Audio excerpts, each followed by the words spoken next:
நம்முடைய தோழர் செங்கவி அருணாசலம் அவர்கள் தொடர்ந்து இதுவரை ஒரு 12 நூல்களுக்கு மேல் வெளியிட்டுள்ளார். இது 13வது நூலாக எரிமலை வெடிப்பு என்ற கவிதை எழுதியுள்ளார்.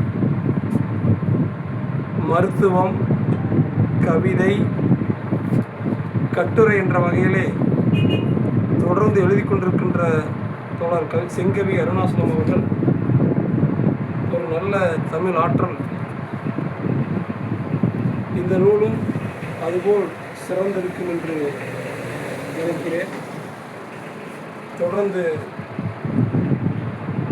தமிழில் நல்ல கவிதைகளையும் கட்டுரைகளையும் எழுதி மேலும் மேலும் சிறக்க எனது வாழ்த்துக்களை தோழர் செங்கவி அருணாசலம் அவர்களுக்கு தெரிவித்துக் கொள்கிறேன்.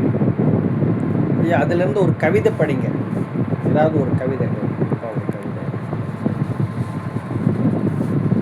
எந்த கவிதை வச்சா நல்லா இருக்கும்?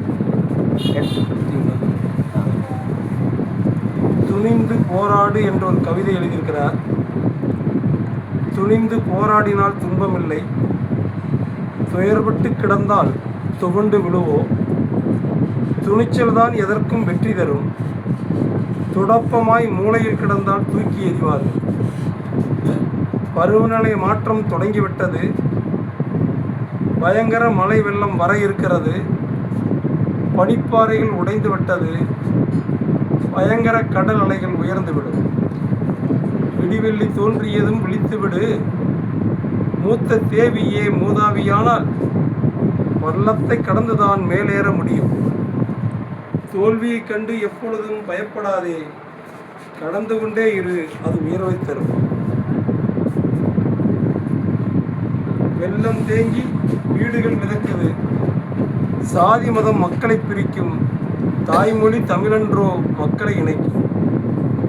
இலக்கிய சான்றுகள் கொட்டி கிடக்கிறது, விதைப்பது நம் விலை, உயர்ந்த வேலை, பெண் விடுதலை இல்லை ஏல் மண் விடுதலை இல்லை. தோண்ட தோண்ட புதையல் வரும், தமிழ்நாடு கடலாக இருந்த நமது புவி காண்பதற்கு நிலமாக இன்று இருக்கிறது. தமிழ்நாடு தரமிக்கது, தன்மானம் மிகுந்தது. எரிமலை எங்கெல்லாம் எப்படி வெடிக்குமோ, உலகம் அழிந்தால் என்ன செழித்தால் என்ன, போராட்டம்தான் வெற்றி தரும். ஆகவே நீயும் போராட துணிந்து எழு. அருமைங்க. உங்களுடைய பேர் சொல்லுங்கள். இப்போ இது எந்த பகுதி? நம்ம இப்போ திருப்பூரில் இருக்கிறோம். நல்லதம்பி புரட்சிகர இளைஞர் முன்னணி மாநகர பொறுப்பாளர். சரிங்க, நன்றிங்க. நன்றி.